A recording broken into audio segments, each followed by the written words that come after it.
நாடாளுமன்றத்தில் அம்பேத்கர் பற்றி அமித்ஷா கூறிய கருத்துக்கு நீங்க எதிர்கருத்து தெரிவிச்சீங்க. அன்னைக்கு போராட்டம் நடந்தது. இதுவரையும் பார்க்காத அளவிற்கு ஒரு வன்முறை சம்பவங்கள்லாம் அங்கே நடைபெற்ற மாதிரியான ஒரு காட்சிகளை தான் நாங்கள் அங்கிருந்து பார்த்தோம். உண்மையிலேயே அன்னைக்கு அந்த நேரத்தில் என்ன நடந்தது?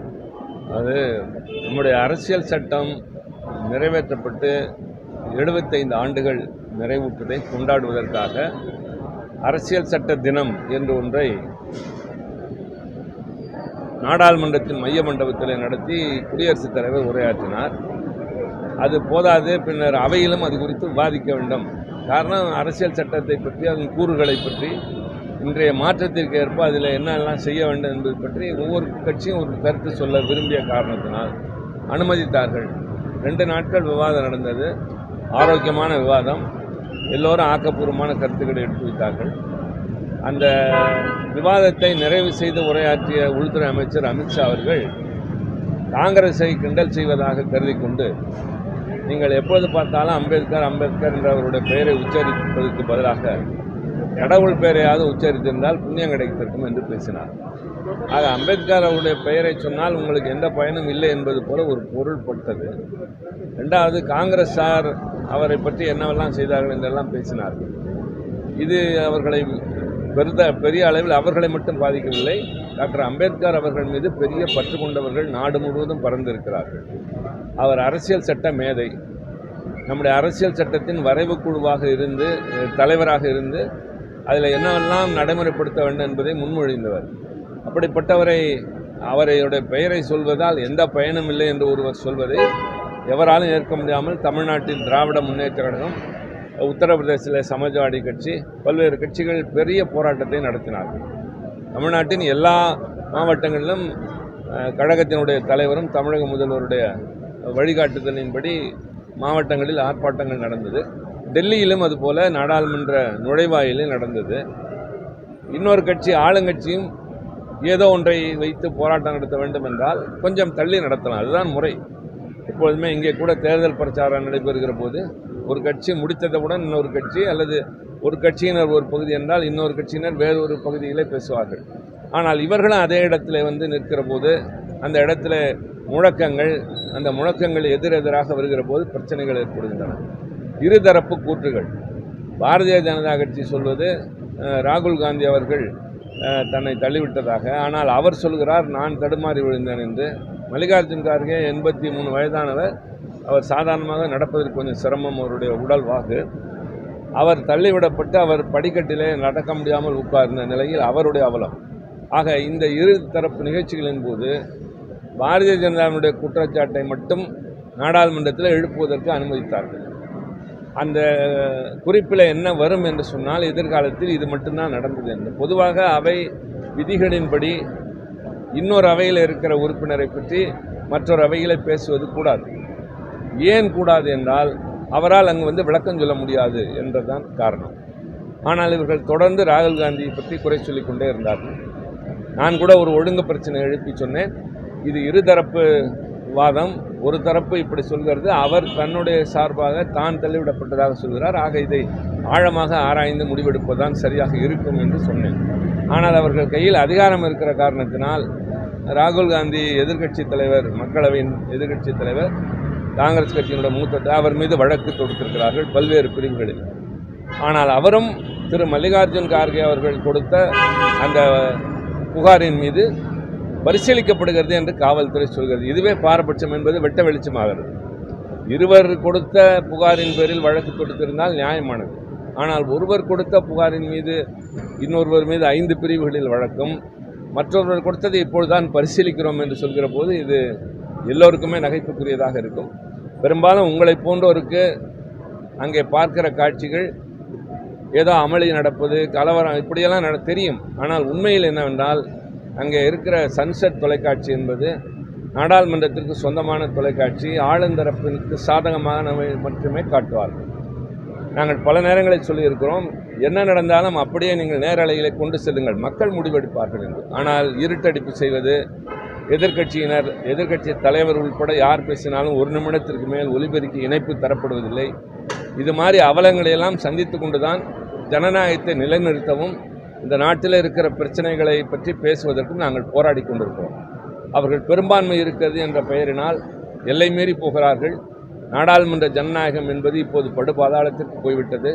அரசியல் சட்டம் காட்டிய வழிமுறைகள் மாண்புகள் எதுவும் பின்பற்றப்படுவதில்லை. 1990 விபி சிங் ஆட்சி காலத்தில் தான் பாரத ரத்னா அம்பேத்கருக்கு வழங்கப்பட்டது. அதற்கு முன்பு நேரு அவருக்கே வழங்கிக்கிட்டாரு, காங்கிரஸ் தலைவர்கள் வழங்கிட்டாங்க. இப்போ திடீர் பாசம் என்னன்னு கேள்வி இருக்கு.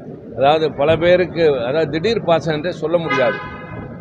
அதாவது அரசியல் சட்ட சபை நிர்ணய குழு அது பற்றி விவாதித்த அந்த குழுவிலேயே டாக்டர் அம்பேத்கர் அவர்களை வரைவு குழு தலைவராக தேர்ந்தெடுத்ததுதான் அந்த குழு செய்த ஒரு மிகச்சிறப்பான காரியம் என்று டாக்டர் ராஜேந்திர பிரசாத் சொல்லியிருக்கிறார்.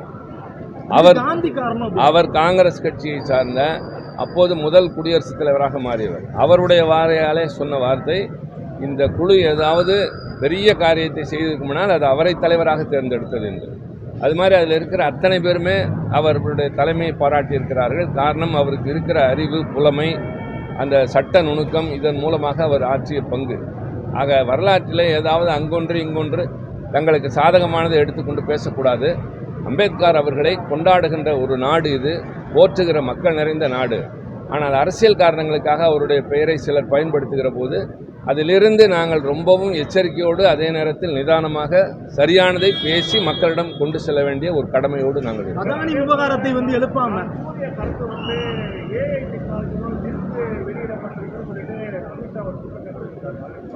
நாடாளுமன்றத்திலே ஆற்றுகிற உரை என்பது செயற்கை நுண்ணறிவு, ஆர்டிஃபிஷியல் இன்டெலிஜென்ஸ், நீங்கள் சொல்கிற ஏஐயின் மூலமாக மாற்றப்பட்டது என்பதை நம்பவே முடியாது. நான் சொன்னதை போல் அது சன்செட் தொலைக்காட்சி எதை எடுக்கிறதோ அதுதான் உங்களுக்கு ஆதாரம், எங்களுக்கு ஆதாரம். எனவே அதில் போய் இன்னொருவர் செய்வதற்கு வழியே இல்லை. அவை குறிப்பிலே அப்படியே இருக்கும், வார்த்தை இருக்கும், பேச்சு இருக்கும், காட்சியும் இருக்கும். எனவே அதில் யாரும் செய்வதற்கு எந்த வழியும் கிடையாது. அதானி விவகாரத்தை கையில் எடுக்க வேண்டிய இந்த நேரத்திலேயும் சூழல்லையும் எதிர்க்கட்சிகள் அம்பேத்கர் திசை, அதாவது பாஜக என்ன நினைச்சதோ அதை நோக்கி போயிட்டு நினைக்கிறீங்க? இல்லை, அதாவது ஒவ்வொரு பிரச்சனை வருகிற போது அடுக்கடுக்காக ஒரு நாட்டில் பிரச்சனைகள் வந்து கொண்டுதான் இருக்கும். எதிர்க்கட்சிகளுடைய கடமை என்பது எல்லா பிரச்சனைகளையும் அணுக வேண்டும். ஆக ஒன்றை கைவிட்டு விட்டோம் என்பது அல்ல. அதானி பிரச்சனைக்கு தீர்வு வந்திருந்தால் நாங்கள் அதை கைவிட்டிருப்போம். ஆனால் அவர்கள் அதற்கு பதில் சொல்லவும் இல்லை, அதற்காக ஒரு நாடாளுமன்ற கூட்டுக்குழுவை அமைக்கவும் இல்லை. மணிப்பூர் பிரச்சனையும் அதுதான், சம்பல் பிரச்சனையும் அதுதான். ஆக நாங்கள் விட்டுவிட்டு செல்லவில்லை. இன்னொரு பிரச்சனை தலையெடுக்கிற போது அதையே பேசி கொண்டிருந்தால் நீங்களே கேட்பீர்கள், என்ன இப்பொழுது ஒரு முக்கியமான பிரச்சனையை விட்டு அதையே பேசி கொண்டிருக்கல என்று. ஆக ஒவ்வொன்றாக பேசுகிற போது இதெல்லாம் வரிசையாக தொடராக இருக்கின்றது. எல்லாவற்றையும் எடுத்து சுமந்து அதை சரி செய்ய வேண்டிய பெரும் பொறுப்பு எங்களுக்கு. ஒரே நாடு ஒரே தேர்தல் அப்படிங்கிற ஒரு விவகாரம் அது ஒரு நாள் பேசு பொருளாக இருந்தது. முதல் முறையாக அது கிட்டத்தட்ட அமைச்சரவை ஒப்புதல் கொடுத்து கூட்டுக்குழுலாம் வந்திருக்குது. எப்படி பார்க்குறீங்க நீங்கள், உங்கள் கருத்து தெரிவித்து? நாடாளுமன்றத்தில் ஒரே நாடு ஒரே தேர்தல் என்ற மசோதா மக்களவையில் தாக்கல் செய்யப்பட்டது. திராவிட முன்னேற்றம் அதை அறிமுகப்படுத்துகிற நிலையிலே கடுமையாக எதிர்த்தது. எங்கள் தலைவர், தமிழக முதலமைச்சர் அண்ணன் தளபதி மு.க. ஸ்டாலின் அவர்கள் கடுமையான கண்டனத்தை தெரிவித்திருந்தார். கூட்டாட்சி தத்துவம் உள்ள இந்த நாட்டில் பல்வேறு தரப்பினர் வாழ்கின்ற மக்கள், பல தரப்பட்டதால் இந்தியா என்பது பன்முகத்தன்மை கொண்ட ஒரு நாடு. மொழியால், இனத்தால், மாநிலங்களால், பண்பாட்டால் பன்முகத்தன்மை கொண்ட நாடு. இதில் இது பல காரணங்களினால் சாத்தியமில்லை. இது கூட்டாட்சி தத்துவத்திற்கு எதிரானது என்று சொல்லியிருந்தார். பின்னர் எல்லோருடைய வேண்டுகோளுக்கு இறங்க பிரதமரும் ஒத்துக்கொண்டதாக சொன்னார்கள். நாடாளுமன்ற கூட்டுக்குழு உருவாக்கப்பட்டிருக்கிறது. திராவிட முன்னேற்ற கழகத்தின் சார்பில் மாநிலங்களவையில் வழக்கறிஞர் வில்சன் அவர்களும், மக்களவையிலிருந்து திரு செல்வ கணபதி அவர்களும் நியமிக்கப்பட்டிருக்கிறார்கள். இந்த குழு உட்கார்ந்து பேசுகிற போது இதில் தொடர்புடைய பலர், உங்களை போன்றவர்கள் கூட அதில் உங்களுடைய கருத்துக்களை சொல்லலாம். அதுதான் ஒரு குழுவினுடைய விசாரணை என்பது. நாடாளுமன்றத்திலே நாங்கள் மட்டும்தான் பேச முடியும், வேறு யாரும் அங்கே பேச முடியாது. ஆனால் ஒரு குழு விசாரணை நடத்துகிற போது அதில் அக்கறை உடையவர்கள், தொடர்புடையவர்கள், விருப்பமுள்ளவர்கள் கருத்துக்களை சொல்லலாம். முன்பொரு காலத்தில் ஆக எல்லா தரப்பினரையும் அழைத்து பேசி கருத்துக்களை சொல்லி, உறுப்பினர்களும் தங்களுடைய கருத்துக்களை சொல்லி அந்த குழு ஒரு அறிக்கை தரும். அந்த அறிக்கையின் அடிப்படையில் தான் முடிவெடுக்கப்படும். அதில் எங்களுக்கு உடன்பாடு இல்லை என்று சொன்னால் எதிர்கருத்தையும் பதிவு செய்யலாம். முன்பொரு காலத்தில் அதே பரிமையா தமிழக சட்டமன்ற தேர்தலில் சட்டமன்றத்தில் எதிர்கட்சி வைத்தது.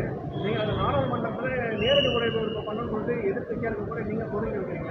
அதே போல தமிழகத்தில் எடப்பாடி இதே கோரிக்கையில் அவரும் வைக்கிறார். இங்கே நடப்பதும் உங்களுக்கு தெரியும். அவர் பேசுவதும் வெளியே வருகிறது. பின்னர் எப்படி வருகிறது?